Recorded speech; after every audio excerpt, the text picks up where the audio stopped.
कहानी की शुरुआत होती है एक भयावह घटना से। एक आदमी एक औरत की बेरहमी से हत्या कर देता है और घर के सभी लोगों को धमकाता है कि किसी को कुछ न बताया जाए। लेकिन उसकी ये खामोशी ज्यादा देर तक टिक नहीं पाती, क्योंकि उस मरी हुई औरत की आत्मा खुद उसके सामने आ जाती है। आत्मा कहती है, तूने मुझे तड़पा तड़पा कर मारा है, अब मैं भी चैन से नहीं रहने दूंगी, एक एक को खत्म करूंगी। यह सुन सब सहम जाते हैं। वही आदमी सबको सावधान करता है, अब जो भी होगा मैं इस आत्मा से निपटूंगा। दृश्य कट होता है। अब हम एक घने जंगल में होते हैं, जहां 4 फॉरेस्ट ऑफिसर पेट्रोलिंग पर निकले हैं। तभी अचानक कुछ लुटेरे उन्हें घेर लेते हैं और बंदूक तान देते हैं। तभी एक और फॉरेस्ट ऑफिसर वासु वहां पहुंचता है और अपने दोस्तों को बचा लेता है। मगर इस झड़प में वासु को एक गोली लग जाती है। वासु को तुरंत अस्पताल लाया जाता है। इलाज के बाद वह बच जाता है, लेकिन जैसे ही होश में आता है वह जिद करता है कि उसे अपने गांव जाना है। उसके दोस्त उसे रोकने की कोशिश करते हैं, कहते हैं, तू अभी बहुत कमजोर है वासु, रुक जा। मगर वासु नहीं मानता। एक हफ्ते बाद सभी दोस्त वासु के साथ गांव के लिए निकलते हैं। रास्ते में वासु अपनी पत्नी इंदु के बारे में बताता है। फिर कहानी फ्लैशबैक में जाती है कुछ साल पहले, जब वासु बतौर फॉरेस्ट में ऑफिसर जंगल में तैनात था। वहीं उसकी मुलाकात होती है एक खूबसूरत आदिवासी लड़की से, जो मारवाड़ जनजाति से ताल्लुक रखती थी। ये वही लड़की है जिसे हमने शुरुआत में मरते हुए देखा था। वासु पहली नजर में ही उस लड़की पर मोहित हो जाता है। वह उससे बात करने की कोशिश करता है, मगर लड़की गुस्से में कहती है, आस्कर बक्सा, और वहां से चली जाती है। वासु को यह शब्द समझ नहीं आता। वह अपने साथी आदिवासी से पूछता है कि आस्कर बक्सा का मतलब क्या है। तब वह जवाब देता है, इसका मतलब है मैं तुम्हें मार डालूंगी। हमारी जनजाति में कोई गैर मर्द किसी लड़की को छू ले या सिर्फ देख भी ले तो जान ले ली जाती है। पर वासु इस चेतावनी की परवाह नहीं करता। वह उस लड़की के बारे में सोचने लगता है। अगले ही दिन वह फिर से उस लड़की का पीछा करता है और उसे अपनी भाषा में कहता है, लस करे तुस्का, यानी मैं तुमसे प्यार करता हूं। लड़की हैरान रह जाती है। वासु कहता है, मैं तुम्हारे लिए तुम्हारी भाषा भी सीख सकता हूं। मगर लड़की, जिसका नाम इंदु है, साफ इनकार कर देती है। मैं अनाथ हूं, इस समाज ने मुझे पाला है, मेरी शादी मेरे चाचा से तय हो चुकी है। अगर किसी को हमारे बारे में पता चला तो वो तुम्हें मार डालेंगे। वासु कहता है, मैं मौत से नहीं डरता, मैं तुमसे शादी करूंगा। इंदु भी धीरे धीरे वासु के प्यार में पड़ने लगती है। दोनों एक दूसरे के साथ वक्त बिताने लगते हैं। एक दिन वासु इंदु की पीठ पर प्यार से एक दिल बनाता है, मगर तभी इंदु से शादी तय। जंबो उस निशान को देख लेता है।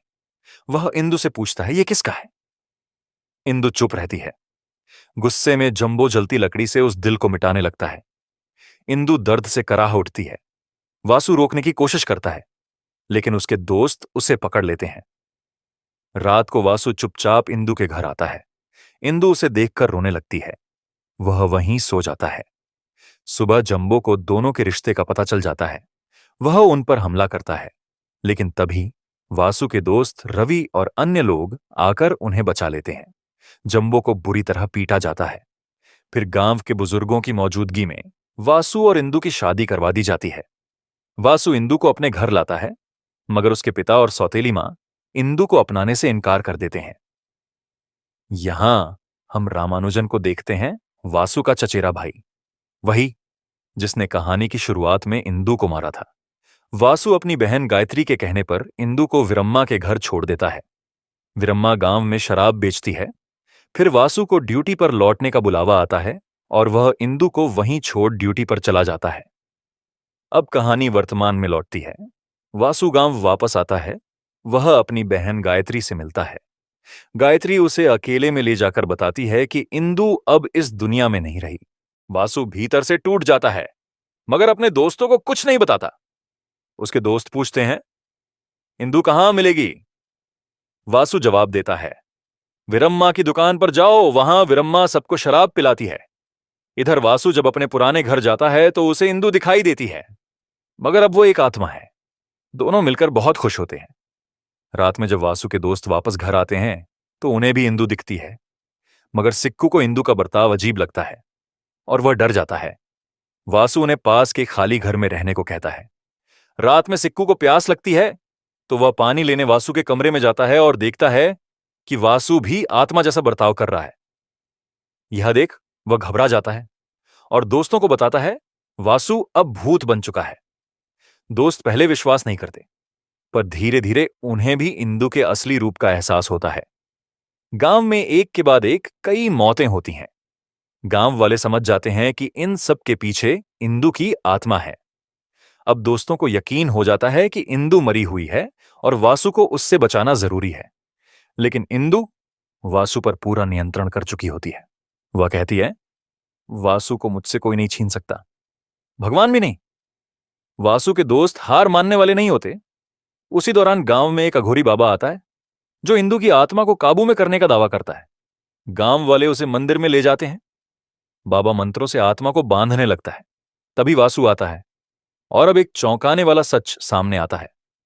वासु भी अब इंसान नहीं रहा, वह भी आत्मा बन चुका है। वासु बताता है कि जब वह गांव लौटा और गायत्री से इंदु की मौत के बारे में सुना तो खुद को आग लगा ली थी।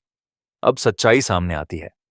असल में इंदु को रामानुजन ने नहीं बल्कि वासु के पिता ने मारा था। इंदु उस वक्त प्रेग्नेंट थी। वीरम्मा ने उसे घायल देखा था, मगर वासु के पिता ने उसे चुप रहने को कहा। वासु अपने पिता से कहता है, अगर तुम इतने गिर चुके थे तो मुझे क्यों नहीं मारा? मैंने तुम्हें बाप समझा, पर तुमने मेरे बच्चे की मां को मार डाला। वासु के दोस्त और गांव वाले मिलकर वासु के पिता और रामानुजन को खत्म कर देते हैं। सौतेली मां रोते हुए माफी मांगती है। मैंने तुम्हारे साथ गलत किया, मुझे माफ कर दो। कहानी खत्म होती है।